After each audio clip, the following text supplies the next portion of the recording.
Claire Inglis was a loving and happy young mum who was tortured and murdered by a man who she had just begun a relationship with.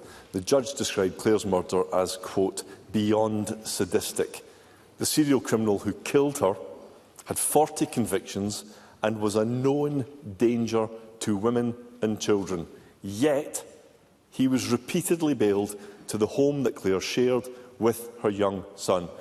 Claire's parents, Fiona and Ian, have spent 4 years fighting and indeed pleading for information, and they're here today.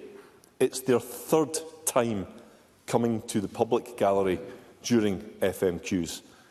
Does John Swinney agree that no family should be forced into the media glare and onto the political stage to get answers from Scotland's justice system? First Minister. First of all, Presiding Officer, let me say that Mr Findlay has raised the case, the tragic case of Claire Inglis with me before, and I have had the pleasure, thanks to the assistance of Mr Findlay's staff, of being able to meet with Mr and Mrs Inglis on their previous visit to Parliament. And I can extend my sympathy to Mr and Mrs Inglis about the tragedy that they have experienced. I agree with Mr Findlay that no family should have to suffer as Mr and Mrs Inglis have suffered. The issues in connection with the handling of the case that surrounded the perpetrator of the murder of Claire Inglis are being explored by the Crown, and the Lord Advocate has taken the independent decisions that she has taken on this matter. Russell Findlay. Thank you. Ian and Fiona are here out of devotion to their daughter and a determination to force the full truth from the authorities. And as a result of their pressure, the Crown Office instructed a social work expert to investigate the circumstances of Claire's murder. And the expert's report is truly damning. It says that Claire and her son were, and I quote, invisible in the system. And the repeated granting of bail to Claire's home was, quote, a major safeguarding lapse. Now, the Crown asked the expert to establish if system defects caused or contributed to Claire's murder. But Fiona and Ian have not been told the answer to this critical question, and that's because the Crown only gave them a brief summary of the report. So will John Swinney back the full release of this report? First Minister. President Officer,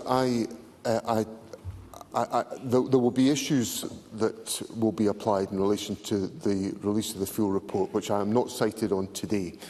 What I will say to Mr Findlay is that the Lord Advocate has brought to government, in her period of office since 2021, an intense focus on the awful experience of victims in our criminal justice system, and indeed I would pay tribute to the Lord Advocate for the work that she has undertaken to bring the perpetrators of heinous crimes to justice.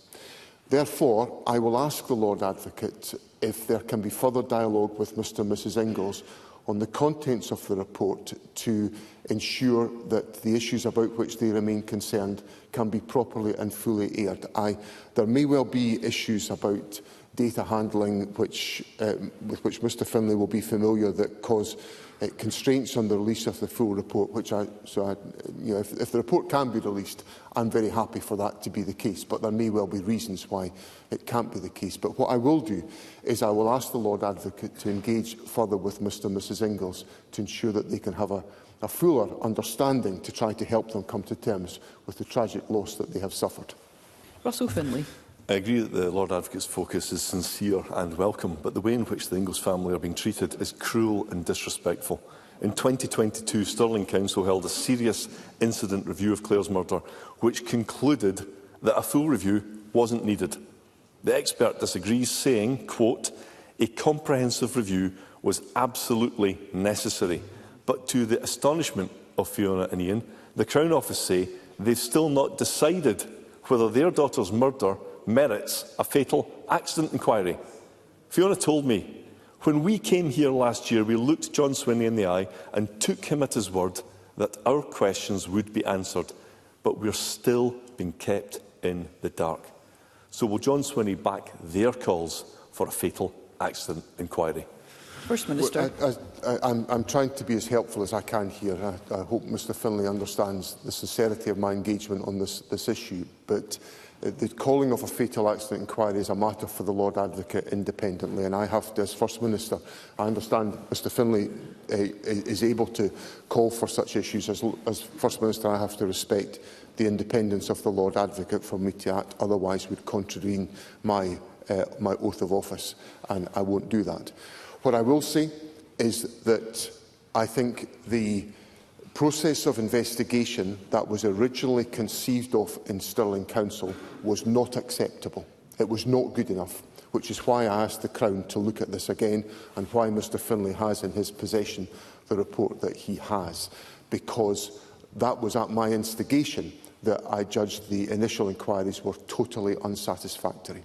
Now, there is a matter of consideration as to whether a fatal accident inquiry would shed any more light on the issue than the exercise that Mr Findlay has. So that's a matter of further consideration.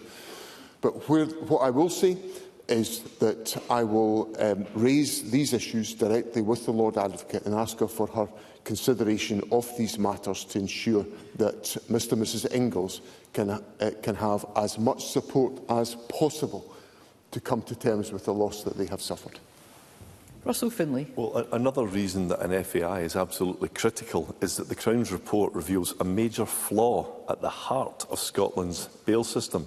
It says, and I quote, that social workers are not obligated to verify bail addresses, which explains why a violent criminal and known danger to women and children was repeatedly bailed to Claire's home address. Now, the report describes this as a systemic flaw. My party has published a paper today setting out changes that are needed to fix Scotland's justice system and to put victims first.